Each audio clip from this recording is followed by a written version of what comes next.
Fate of the game. No, state of the game. See? Episode 1. It's over. It's over. It's Thanks done. for tuning in. Cut his mic. Cut his mic.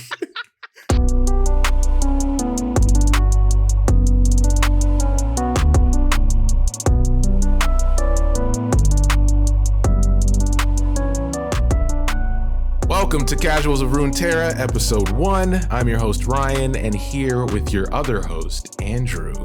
Hey, Andrew. Hey, Ryan. Hello, hello. How's it going, Remember the name? There will be a quiz. Okay, because I'm never saying it again. So Andrew and I go way back, and for me, he's always been Hetch. So that's what I'll be calling him. So if you hear me calling somebody Hetch, I am speaking to Andrew. I will probably never say Andrew. But it will be everywhere, like on the socials and everything. I'll use Andrew, but yeah. I'm still surprised that I'm got to hear it like 2 more times after we just went, it's Hetch. Yeah. So that's great. It felt uncomfortable. It felt unnatural. I didn't like it at all. Very unnatural. So what is Casuals of Runeterra? So we're a new podcast, obviously for the game Legends of Runeterra. And we're kind of trying to take this casual approach to the game and just have fun with it. We're both previous League of Legends players from the earlier days, closer to beta, and we knew the lore before it changed, as most people from that time period.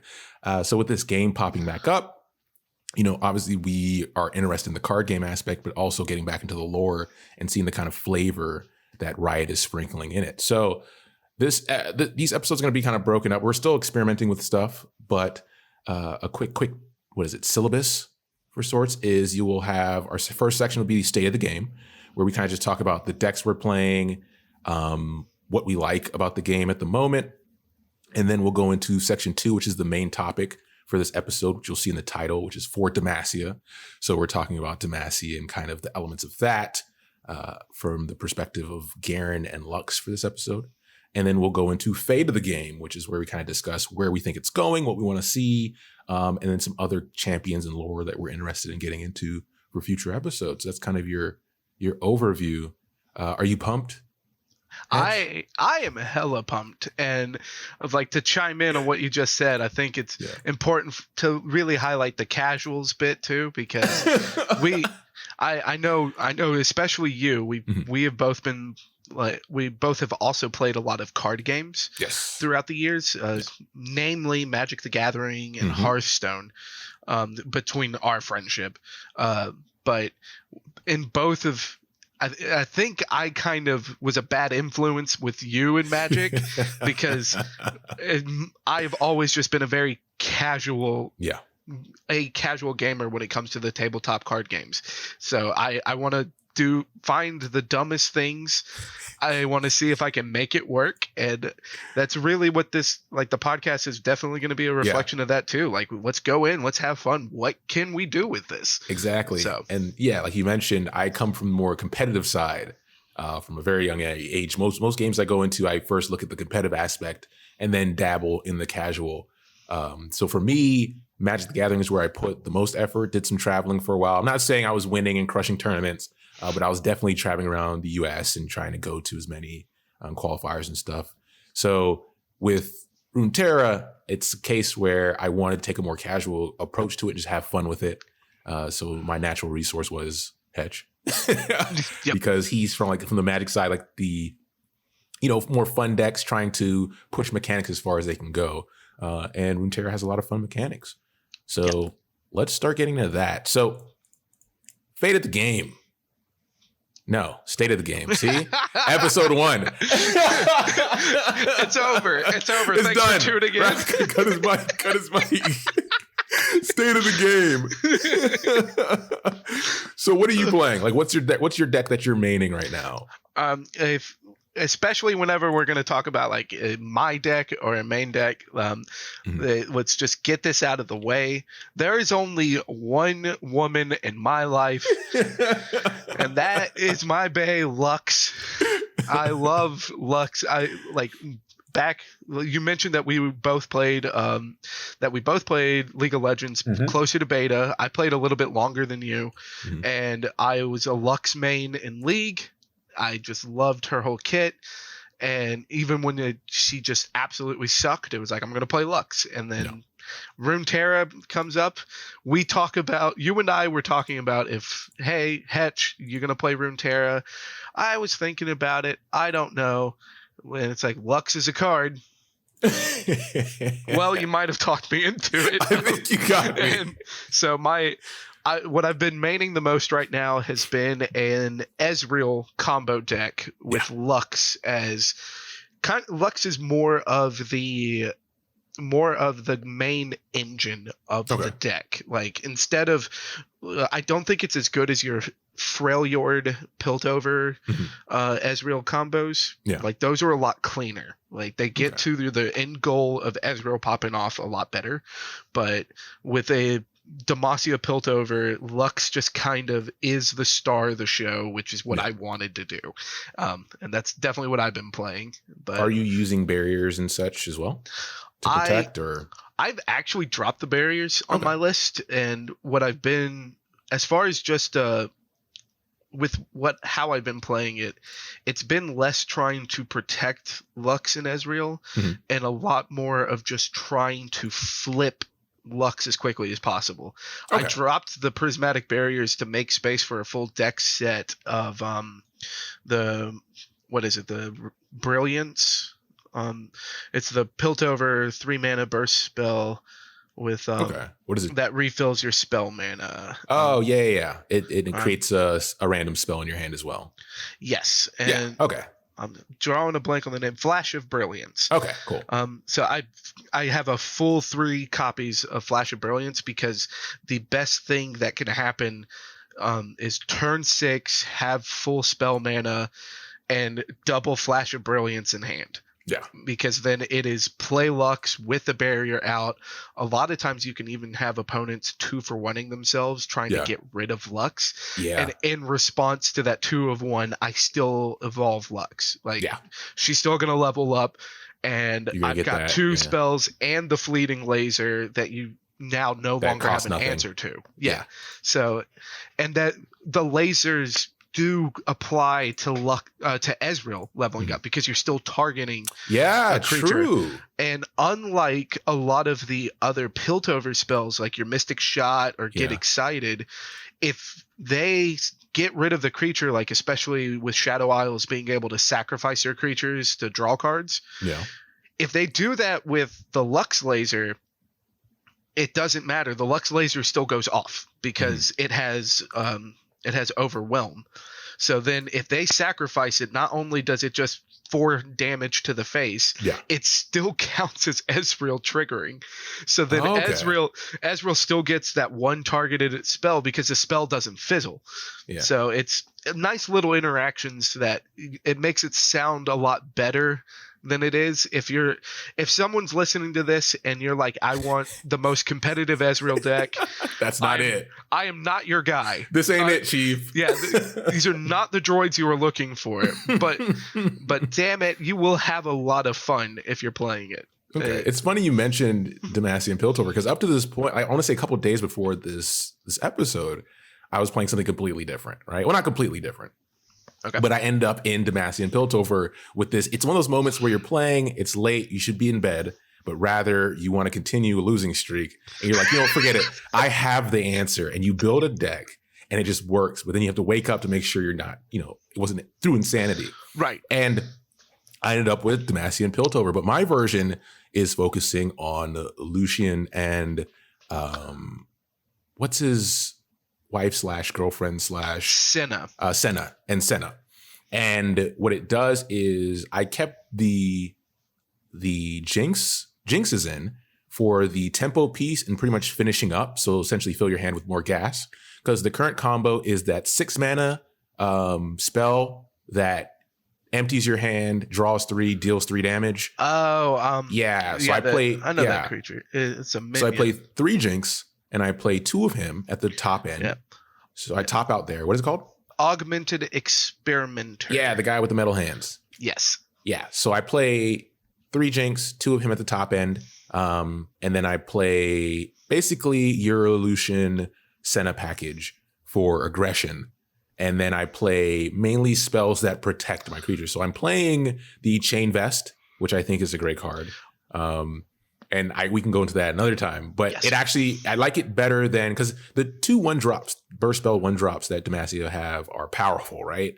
But between the +1/+1 and the Chain Vest has a lot better interactions, and also it plays on the fact that people aren't expecting it. So you can play around a lot of things and put them in negative positions.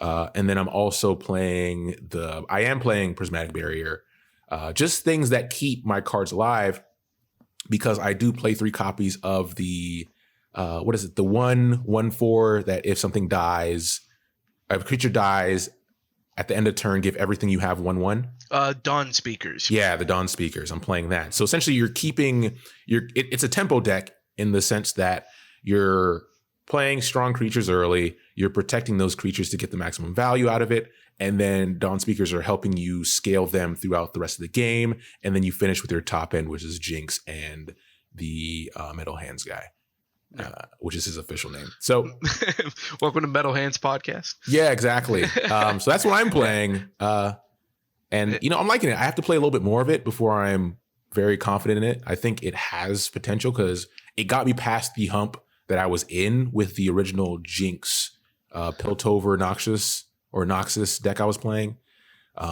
Because I play. That's the only deck I played today. As much as I talked about like how I love my Lux Ezreal deck, I played Jinx and Draven, discard aggro. Yes, that's what it's called. Discord. Yeah. The first game I played today was on turn 1, the 3/2 that can't block. Yeah. I think he's like Legion Vanguard. And then I played Trifarian Hopeful, which is a 3/2 2-mana, but he gets +2 attack if you have another Noxus. Yeah. And I went second, so it was turn 1 swinging for 8. And I literally played 1-drop, 2-drop, and my opponent conceded. Yep. It was the best game of I was like, a lot of damage to start off. It was like, thank you so much, dude. So, it's crazy. Yeah, it's crazy the chances though that we are playing Demacia, because that's the topic of our episode. It's for Demacia. So let's go ahead and hop into that main juicy bit. So we want to kind of talk about the lore here, right? So that's something I had to go back and read up on because it's changed so much. And I think one of the biggest plot points of Demacia, because as somebody mentioned, I was reading through one of the forums and they're like, Demacia is technically still one of the most popular cities in the lore out of everything. Like people are familiar with it. It's really nailed down as far as the world building aspect, but it's their views on Magic, right? Yes. And how they feel about Magic users and how they got to that point. So if you want to kind of talk about that. I think it's more that like the Riot, as far as within their character development team, when just looking at League of Legends, that they want all of the Demacian heroes or champions to be on theme. So you literally have 2 characters that scream for Demacia when they do stuff in game. Yeah. So of course everyone's like, oh yeah, it's like, oh, do you know League of Legends lore? Demacia for Demacia. I've heard that 1,000 times. So I think that's kind of a loaded statement, but it definitely is like, I mean, if you look at it just from a overall pop culture standpoint, it really is the most common theme within any mythical world, is that there's always going to be that one city that's law and order. Yeah. And at the end of the day, however you want to discuss like the views on Magic, the very strong undertones of Border Patrol and refugees that are in the lore now. Yeah. Like all of that aside, the overall theme of Demacia is going to be law and order, and that's for a lot of different pop culture nerd stories, if you will. Like that's going to be the most common one that you can connect every major arcing story to.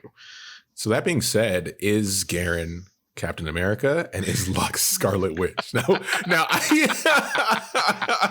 I presented, so this is kind of like me at the beginning of reading the lore, thinking about Garen's drive, how he got to where he was, how he forms his opinions of what things should be, and ultimately giving his life for Demacia, or to Demacia. He's not dead. So that's not dead yet. Let me clarify that. Not dead yet. I mean, he's on the path. That's kind of the hero's path, right? But is he Captain America? Does that sound fitting? I think he's a little more righteous than Captain America is.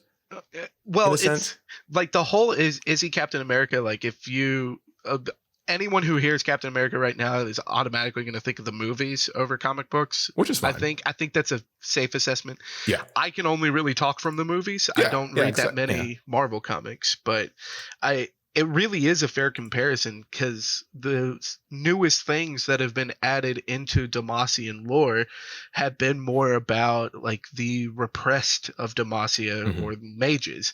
And one of the things that Garen in his story is struggling with the most is doing his best to ignore Lux. So like throughout all of the lore from back when, before a specific League of Legends champion, Silas, was introduced, before all of that, the most common theme within Garen's lore is that he was completely ignorant of Lux's abilities. Yes. And so the most recent development has been Silas breaking out of prison and doing his part to create a revolution of mages. And in that breakout, that's when Lux kind of just shows, at least not outright that she has magical powers, but she does show her connection with mages. And there's a part of the lore where Garen is tracking down the mages fleeing the city through the sewers, and they're being guided out of the city by Lux. He has an opportunity to stop them from leaving and arresting them. Yeah. And he doesn't. He decides to let Lux go. And if that isn't Steve Rogers and Bucky, then I clearly don't know anything about putting stories together. So and to your Garen's Captain America. Yeah, he's Captain Demacia. And to your Captain Demacia. That should have been the name of the episode. I'll put it in, like, I don't know, after the colon. I'll put Demacia. We'll fix it in post. We'll fix it in post. But that, to your point, that kind of lends credence to your statement that Lux is Scarlet Witch, which for a lot of her, I mean, I've read the comics and watched the movies as well. A lot of her early story, around the age that Lux is Scarlet Witch coming to terms with her powers, because she is so powerful for her age.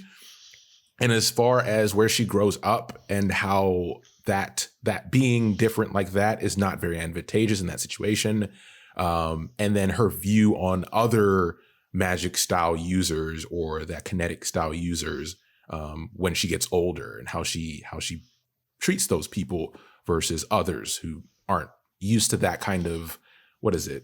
I don't want to say repression. I guess it's some repression, but also a discrimination as you're learning who you are. I think discrimination names it off well. And the biggest key as far as Lux coming to terms with all of that, and it's the same technically with Garen, they both experience it, is that their uncle is killed by a pack of rogue mages. That's the only information we have about their uncle, is that he was killed by mages. And Lux and Garen just have completely different reactions. Garen packs up, he goes to join the army, and he's like, Captain America. I don't care that my body's not strong enough. It's gonna be.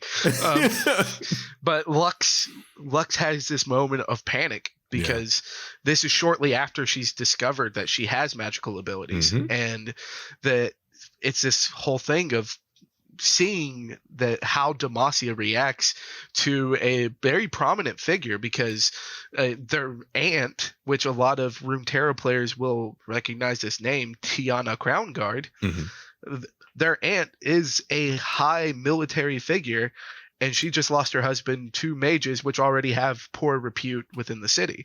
So all of a sudden, hey, like, oh crap, now my situation just went from a problem into life threatening. Yes. And yeah, exactly. So I do like, though, as far as while we're making these comparisons, like the comparison to Scarlet Witch, I do like that Lux's story is a little bit more lighthearted. Yeah. Both in magic style as well as just origin. Yeah. Because light magic, haha, haha. God, I'm funny. Like, comment, and subscribe. This is how we're starting off. But so that kind of leads us into the flavor that's brought into these cards. So a lot of people have talked about, what's making Legends of Runeterra feel like such a good game. And, they're late to the party, obviously. There's been so many TCGs out, and the whole digital thing is no longer a surprise. There's plenty of different angles. But I think the one thing that makes the game feel so right is the cards themselves, right? Because everybody has touched League of Legends at some point, or has come across the property. But in the card game, like Magic has shown that if you put effort into the flavor of what the card does, while still making it a usable thing, while still making it relatable from the card mechanic standpoint, it makes you feel better about it, right? And the first card that comes to mind is Purify. So based on everything we just told you about that general lore, and we'll go back to a little more about Garen and Lux later, and then some other characters that they've brought up with cards, is, Purify kind of embodies the Demacian model. So let me go through the cards. So Purify is a 2-cost burst spell, and it removes all text and keywords from a follower, right? So some things that, like, from the flavor aspect that stood out for me. So first of all, it's a burst spell, right? And that's kind of demonstrates how swift the action of Mage Seekers, which we'll talk about, are when it comes to gaining knowledge. So when magical activity happens anywhere, they mobilize, right? And that's talked about in a lot of the different stories. I mean, even in, down the road, Galio's story, whenever magic's involved, the Demacia, like, they get a small army together, a small group, and they go investigate somehow. And they don't wait around, because that's kind of what led to the initial, almost Demacia getting wiped out as a people, or Demacians getting wiped out as a people. And then burst spells also can't be responded to, which is an interesting take, right? Because you don't get a say. They are helping you and cleansing you. They're purifying you of your magic. That little spin to, like you mentioned, Law and Order, right? Where it's like, we're helping you, because it's not cleanse, right? It's purify. Right. You're helping. So even like all those little bits and pieces of that card that embody this lore, that's what makes this game feel so right. And it's beautiful, and there's other things around it. But just feels good, and hopefully they can stick to that kind of approach and care to every card they make, because it's doing work, right? Like it's very, very impressive. And I also love. I was so happy that you picked Purify as far as like the very first thing that you want to talk about when it's like, let's talk about flavor, because I feel that Purify also at the beginning of the open beta, and to an extent right now too, that Purify just hasn't gotten the love that it really deserves. And so like there are definitely some cards that are a little degenerate right now. But there have been other cards I've talked to people or heard people complain about, and for I would say at least 60% of like the mass card pool that's kind of forming a meta, Purify answers it. Like, it's like, have y'all looked at Purify? Like, Demacia's got some answers, bro. Exactly. And to your point, so the next card we have here is Succession / Reinforcements. You want to talk about that? Yeah, this is going to be 2 cards, but the main thing I want to point out with Succession and with Reinforcements is that it's the only 2 cards that actually summon Dauntless Vanguard, and there's no Dauntless Vanguard card. Like they don't have their own card. Van card. Listen, if you can do it, I get to do it. Fair, all right. Fair play. All right, I concede. But as you were. And obviously the Mage Seekers and Purify, like they have like on point flavor, especially within the lore. But a thing that is going to be overlooked in that is that Demacia prides itself in its army. Yeah. And one of the things that is mentioned in the lore is that their army can go to toe-to-toe with and best any army if they're fighting in Demacia, because they just give the middle finger to magic. Yep. Because they're surrounded by Petricite. Yeah. And Petricite... It's in their armor. It's in their weapons. It's, Yeah. And Petricite being like the kryptonite of magic. Like magic won't work around Petricite.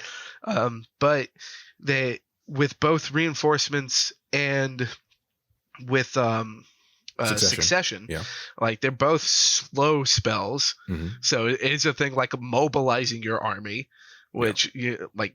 If you read anything as far as military tactics and stuff, it's not ever just a snap your finger response.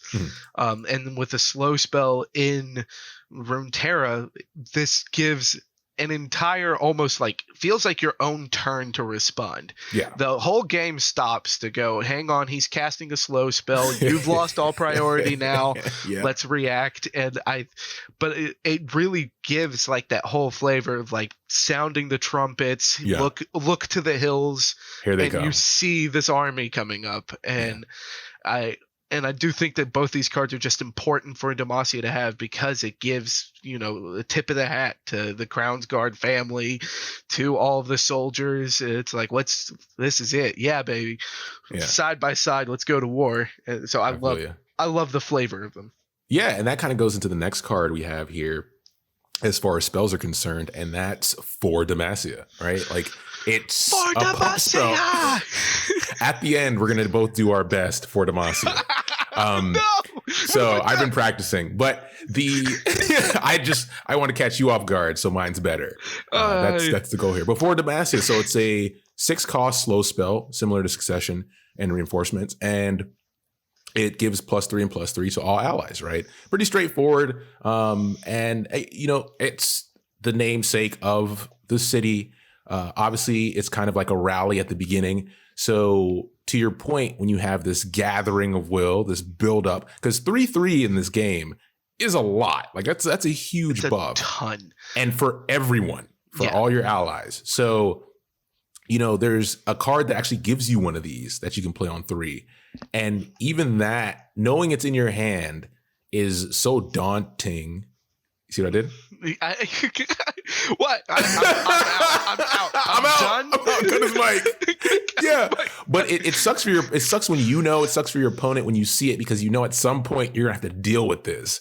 Yeah. And for Demacia is not a joke. It's like they don't play around.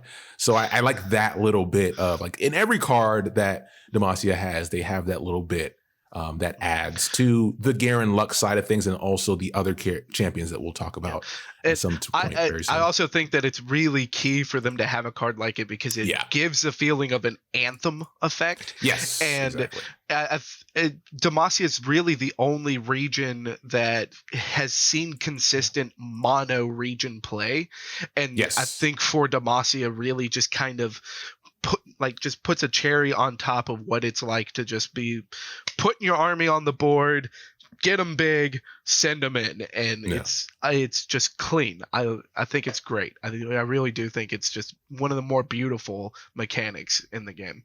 Exactly. So this gets us into now some of the follower characters. So if you're not familiar, so you have your champions, which are the ones the ones that are in the game, and you have the followers, which are, some other outskirts of those cities and those regions, characters. Some are more important than others, but it allows, right, to kind of give you more of that ground level of a city/region. So we're going to have to start with this one, because all the fanboys would cancel us after episode 1 if we don't. Is it Cynthia, right? Yes. Cynthia of Cloudfield. So this is an interesting card, and it caught everybody's attention when it came out, because she essentially has 3 forms in this game, which is this first card that we mentioned. Then you have Vanguard Squire, which kind of shows her journey as, after the first initial coming to the city. And then you have Cynthia the Bold. So for Cynthia of Cloudfield, she's a 1 for 2, or a 2/2 for 1, sorry. And that's pretty good. That's pretty solid, which kind of shows a good start for her to be, because to be a Demacian soldier, you got to be cut from a certain cloth, right? Absolutely, and not only just for a Demacian soldier, but like for the aspirations that Cytherea has. Like she's aiming for the elite of Demacia. Like it's no joke. So she's got to have something to build off of. Exactly, and that kind of moves her down her path. So we know she was successful, and now she's a 3/3 for 4. That when you summon an elite, it reduces her cost by 1.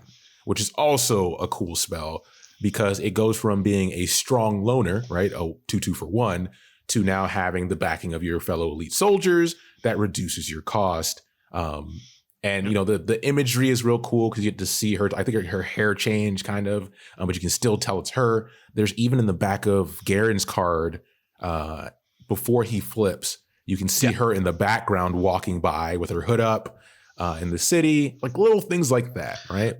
Yeah, and I think it's also nice too because it's like that's also when you get like the tag of elite. Like, you know, even though that this isn't her final form, this is not my final form.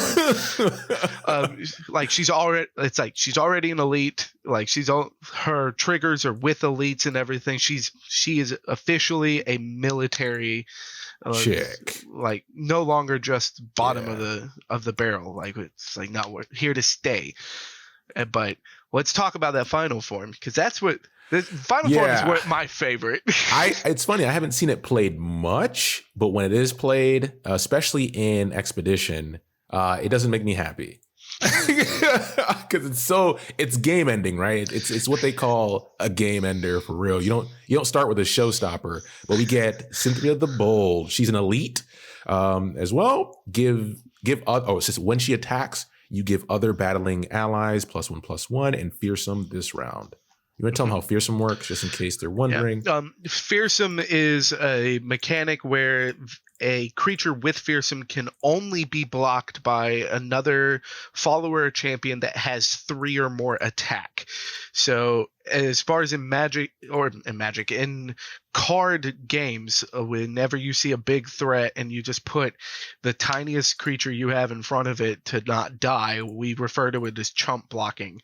And Cytherea demands that chump blocking not be allowed. Like only the strong are going to be battling. And by giving everything fearsome, that's the easiest way to just kind of take chump blocking out of the question. Like it's we're big boys only. Yeah, big boys only. So let's hop into our last couple cards here, which focus on the magic aspect of things and that control of it. Is the Mage Seeker set. So the Mage Seeker set is essentially 4 cards that are all different type of Mage Seekers, which is an organization that essentially goes out, monitors the streets. It's almost like should we say cult? Are we there yet? They're in order. They're like a subset because I don't think they directly report to the Demacian army. I think they're separate. They are their separate sect. Yeah, a separate sect. We'll call them that. So the 4 cards we have here are the Conservator, we have the Investigator, the Insider, and the Persuader. And we won't go into those individually, but what we'll say is like they all deal with spells, right? Like the Conservator creates a spell for you because conservators are used within this sect to monitor magic and to learn more about it. So they're taking all the magical items they find and such and then learn from that. So it's giving you magic. Yeah, they're responsible as far as locking away any magic found. Exactly. Like if they find religious text or anything like that, they lock it away. Yeah. And then the most I think popular one right now that actually sees play somewhat is the Investigator. And I think this is also a set of cards that are going to get more support as we move forward. But the Investigator says that once you play her, if you cast a spell this round, remove all text and keywords from an enemy follower, right? Which is the same mechanic as Purify. Hey, and what is she holding in her hand? That thing. Yeah, the same art. The item that is the art. It's actually a Petricite stone. Okay. Yeah, so she's. I get it mixed up with the Eagle badge. What is it? It's for the Crown Guards. They have like an eagle. Right. It's the eagle is the symbol or the what's the word? It's like the family crown or the family crest. The crest. Yeah, family crest. That's it. And then you have the Persuader and the Insider, which both gain stats from the discarding of a spell. Yeah, I think the flavor of both the Persuader and the Insider is much more on point, because the whole purpose of the Mage Seekers is to root out magic and get rid of it. So how do these guys work? By getting rid of magic from your hand. Boom. The flavor is just chef's kiss. Do you think there's any like second level of flavor with like getting rid of magic, the Gathering? Oh man, shots fired. It's episode 1, Ryan. How deep does this all go? How deep does this go? But let's keep it moving. So yeah, we have that set, which I think is cool because, you have these separate followers, but they all kind of fall within the same behavior and the lore fits, right? Like, I think Riot has shown they already nailed this. Hopefully they can keep that track record. But let's talk about the auntie. My auntie. Big mama auntie. Tiana Crownguard. Man, that art is so good. I hate her already. Like, the first time I saw the picture, I was like, I can't stand this woman. I hate her already. Because you can tell she embodies the hardest side of Demacia, but you know the background, it's warranted, right? Like, her views can't be the same as Lux's, or it can't be the same as Garen, because Garen's not as cutthroat where she as she is when it comes to, he still has a soft spot, right? Right. I think they did a great job at just giving the depiction of like this, having the feeling of being held to a higher standard. Yeah. And having that be a fault. Like, you can tell, like, just looking at this art, that there's something inherently wrong. Yeah. And when you look at the lore too, you can't really pinpoint anything wrong. Yeah. And I think that's really important because Demacia at its core, when you really dig into the lore, is just a gray area. It's like is it right? Is it wrong? Who really knows? When at the end of it, no one knows. Yeah. And my favorite bit about Tiana is that I think she is underplayed as far as just being a win condition. Yeah. Like, that rally is such a strong effect in this game. Yeah. And Demacia, I think, is cool because they have a 3-mana fast spell, Relentless Pursuit. Yes. That grants rally. Yeah. And like, it's one thing to hit an opponent for a lot of damage, or not even like just a ton of damage, maybe like 6. Yeah. And then just, if you can rally and hit him for another 6, or in Tiana's case, rally and that 6 becomes 13, instead of losing 6 health in one turn, you lost 19. Yeah. That's potentially lethal. Yeah. And especially with control board. Yeah. Yeah. I think it's like, Crown Guard was like the top end of the very first deck I built, because it's like, hang on a second, that'll hurt. Exactly. That's some big deeps. So we would be remiss if we don't talk about Garen Lux, the actual cards. Seems like we're already going a little bit over here. We'll get there. We got Demacia is a huge pool of things to pull from, and we're actually going to follow up with, in episode 2, we're going to go into the other champions and some more about Demacia. So we'll get back to some things we missed. Yay! But let's talk about Garen. Regeneration. 5/5 for 5. That has regeneration. In order to level him up, you have to strike twice with him, which isn't hard because he regenerates. So it gives you that incentive to attack with him, so you can get to that next level. And then when he flips, he turns into a 6/6 that at the start of every round he rallies, and he still has regenerate. So it's like Garen's vigilance is the thing, right? And nothing says more vigilant than these stats and this ability. There is nothing more vigilant than Garen. And he'll be damned if he lets you forget it. You must remain vigilant. And I think it's a shame, though, because since he does cost that 5 mana, that it's like most of the time the decks that want to be using an effect like Garen is stuff that wants to be on the board fast. Exactly. And Garen feels like too weak for a top end, too expensive to be that mid range. He's such a cool card though. I love it because I must remain vigilant. Yeah, with the way this game works, 5 is definitely the number that you're getting towards the top end, right? Like your aggro is in that really 1 to 3 sometimes, and then your 3 to 4 is where all your mid range cards are. Yeah. And then 5 plus is where you're topping out. There are some cards that give you a little more range to make 6 the top point. Yeah. But speaking of 6, you can go ahead and tell them about Lux. Of course, I get to talk about my Bay. Lux is a 6 mana creature that with 4/5 and barrier. Yeah. Barrier, if anyone's familiar with Hearthstone, is Divine Shield, but only for a single turn. Mm-hmm. But it allows her to ignore damage for a turn. And the level up condition on Lux is that she has to see you cast 6+ mana of spells. Mm-hmm. And when she levels up, she creates a final spark in hand. And then from that point on, any time she sees you cast 6 mana worth of spells, she gives you a final spark, which is for that turn only a 0 mana spell of 4 damage with overwhelm to a target creature. And one of the things, the biggest joke of all time in League of Legends is that Lux is constantly in a state of firing my laser. And I just loved this card because as long as it's a heavy investment because you do have to build around Lux, but as long as you're built around her, she's going to be firing these lasers over and over again. And it is just the definition of pew, pew, pew. Once she gets to 6, it is very easy to count to 6. So you get a lot of those lasers.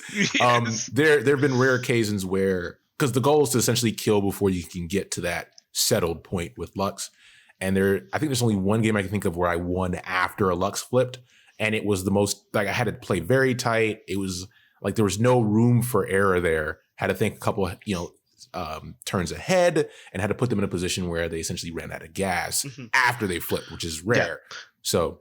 And to your point before, as far as that 5 mana and 6 mana kind of being your top end, a thing that's really easy to ignore if you're not thinking of it is that that control decks at that 5 mana turn, oftentimes you're going to have full spell mana, and then they're hitting 8 mana and 9 mana, and 9 mana cough being ruination and just resetting the board. So it's like I love both of these champions so much, and I love the lore so much, but it's they're a little heavier to invest in. Like this is not the most optimal way to play, but we're not here to talk about optimal. We're here to talk about fun. Casual. So let's hop into the next section. Fate of the game. See, I got it right this time. Yeah. So fate of the game, basically we talk about like what we want to see next, what we want to focus on, what we want to look at. And for me, it's definitely tournament options. I think Magic the Gathering had Arena come out not that long ago. They came out of beta. And I think something that they haven't handled too well is how they have their tournament set up because they do have Magic Online, which they've shown they can do tournaments. So it was very different in Arena and people weren't really satisfied with how it was set up. And I think that's probably where the focus is right now. So this whole beta thing, I'm sure Riot knows this game works. They know the mechanics work. And they just want to get people into it so that when they launch, they can launch with a tournament structure that keeps people engaged and pushes people from that casual realm into the competitive space. Yeah. And as being an old League of Legends player, I am always hesitant when talking about Riot and these kinds of things. Potentially just kind of ruining our show before we can even get off the ground. Riot has shown that they're very committed to making as competitive of an environment as possible. And it's almost a fault. So I would love to see tournament options. I would love to see them get something like get it set up to where anyone can set up a tournament. So that way, even like casual players can go into like a tournament format. You can get your friends together, get a bracket, and then also have an environment where you can see the top level players playing. Yeah. But don't balance your entire game only to them. Let the casuals survive. Exactly. But let me get off my soapbox. this is your platform. This is your voice here now. This is where you're supposed to get on the soapbox. Oh, okay. Hang on. Wait, back on my soapbox. So you said what did you have for your fate of the game? Obviously, as far as being more casual, I want to think about the next cool things. Mm-hmm. And in a card game, the coolest thing to think of is the next expansion. Yeah. And specifically looking at Demacia, like the ways that they could expand the champion pool is already like. There's so many cool options. I know you would be excited to see Galio coming in. Yes. But for me, I would be much more excited to see the leader of Demacia. I want to see J4 or Jarvan the Fourth. And if they brought Jarvan in, that could also, his lore is directly tied to Shyvana. Yeah. And Shyvana being a half dragon humanoid, a creature of magic, and just the chaos that is sown within Demacia, just with Jarvan being saved by a magical being. Yeah. Like they already have such a great platform to really showcase the lore. I think that's what Runeterra is going to be best known for, as far as bringing new people in. And I think that, like, let's build a story. Magic the Gathering is great at building a story, and then Riot has shown that they have a story. I want to see them build it. Okay. I can respect that. All right. So now the time has come. We've reached the end of the episode where we need to do our best for Demacia. You invite me onto your show. Do you want me to go first, or do you want to go first? Let me see what you got. You got. Takes a sip of water. For Demacia. Ooh. Yeah. Wait. All right. Snap. Yeah, they gotta be the beatnik. Okay. You're up, Hedgington. For Demacia. Oh, okay. Okay. Yeah, that's pretty good. And that brings this episode to an end. Episode 1, we did it. We made it through alive. A little bit longer than we wanted to go for. We're going to shoot for a shorter format. But, we'll leave it at that. We'll have all the contact stuff soon. So if you want to send in emails, actually, you can send in emails right now at podcastcor@gmail.com. And then we'll have all the social stuff in later episodes and get that to you. So you can reach out. We might even have, we could probably set up a voicemail, like a Google voicemail, and have people send in their best for Demacia. Yeah, absolutely. Yeah, I want to hear some for Demacias. All right, I do. But thank you for listening. This has been episode 1, and we'll be back soon with the next episode. Thank you, everyone. Thank you so much.